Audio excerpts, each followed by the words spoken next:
Hi guys, how's it going? In this little video I'm just going to talk about the camera that I've had for must be over 5 years now, and that's the Nikon D7000. This was my second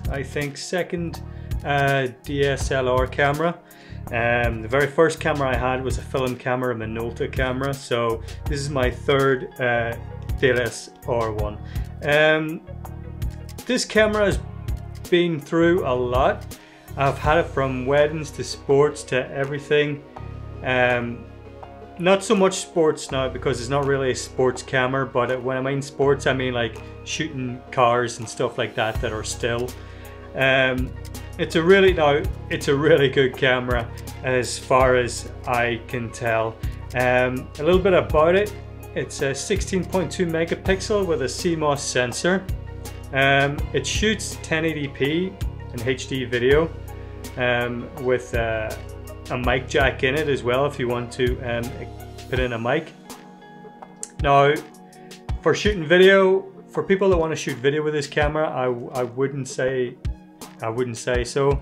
For photography, yes, definitely, but shooting video, not so much, and that's due to the autofocus in it. So if you were to shoot video, probably you're better off using manual. Its ISO, the highest is 6400, which isn't that great. I've shot in the dark before and it is very grainy. But it does have a H1 and a H2 equivalent ISO to a 12,800 to a 25,600, I think. It also has a 39-point autofocus with 3D tracking. Now, it's yeah, for weddings and stuff like that and portraits, it's a great camera as long as you got the proper lens for it and everything. It does have, which was very handy, 2 slots for your SD card right there. Now, the lens I was using all the time for this was this lovely little baby here. It's an 18-300. If you want me to do a little video on that, leave comments down below and I'll try and organize that one. But I've taken all my photos were used using that there. You can see here I've got a long list of photos that were taken it from city, urban, portraits, wedding, you name it. I've done it all with this camera and all with that lens. Now I would buy it again, especially if you're starting out. It is a mid-range camera. If you were starting off to buy it in photography, I would recommend buying this one. You could probably pick it up now for probably about 400-500 pound, maybe, probably.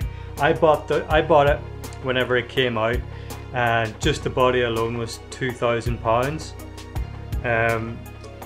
At the time, yeah, it was a good buy. I loved it and everything. There's one thing, like, obviously I upgraded to my Sony A7 III, which I love, but this always comes with me everywhere as well, because it's so reliable and it's such a workhorse camera. But there is one thing that I do miss on my Sony camera that I wish I had it on this, is the sound of it. I wish Sony would do something to make a camera sound like that, a digital camera sound like that. Now, whenever I said it's not really a sports camera, it's because it's only got something like 5 megapixels per second or something like that, or 5 frames per second. You can hear it. Like, it sounds fast enough, but it's not. Yeah, but yeah, it's a nice camera, and I would recommend buying it. Can't stop doing that, by the way. Just the sound is class. No, I'll stop now. But yeah, I would recommend it. It does have your little digital readers up here, so you can see what's happening. It's got your hot shoe mounts, and yeah. Now, this video isn't going into depth or anything with this camera. It's just basically the basics of probably what you would want to know if you were to buy one. It's got all your ports anyway here, your HDMI, your headphone jack, everything like that. It's got all your controls here, your manual, your aperture, your shutter speed. Yeah, it's got quiet mode. I've tried quiet mode. It's not quiet. No way, by far is it quiet. It's also got your a little remote control if you want to use that. And yeah, check it out. Check out the specs. You can Google it. I'll leave a link below where you can Google it and check out the specs.